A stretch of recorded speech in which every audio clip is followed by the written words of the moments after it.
Brush பண்ணி ப்ளீடிங்கை நிப்பாட்டுறோம். அதுக்கப்புறம் அது ப்ளீடிங் நிறைய ஆச்சுன்னா கழுவ வேண்டாம். ஆமாம், எடுக்கக்கூடாது. ப்ளீடிங் நின்றுச்சுன்னா லேசாக எவ்வளோ சுத்தப்படுத்த முடியுமோ ரொம்ப சுத்தப்படுத்த வேண்டாம். இதெல்லாம் முடிஞ்ச அளவுக்கு பண்ண போகிறோம்.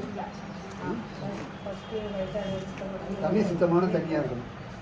அதுதான் நம்ம மினரல் வாட்டர் இருக்குல்ல, சின்ன கேன் வச்சுருக்கோம், அது சுத்தமாக இருக்கும். அதை வச்சு மருந்து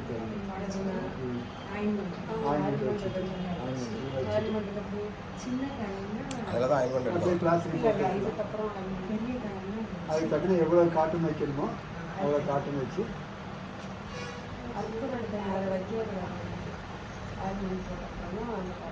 அடுத்த பேண்டேஜ் எடுத்துக்கணும்.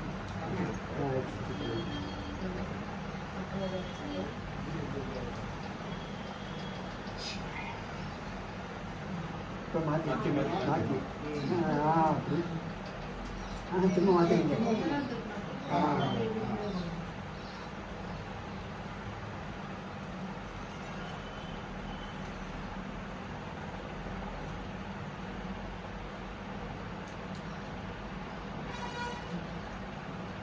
இந்த பேண்டேஜ்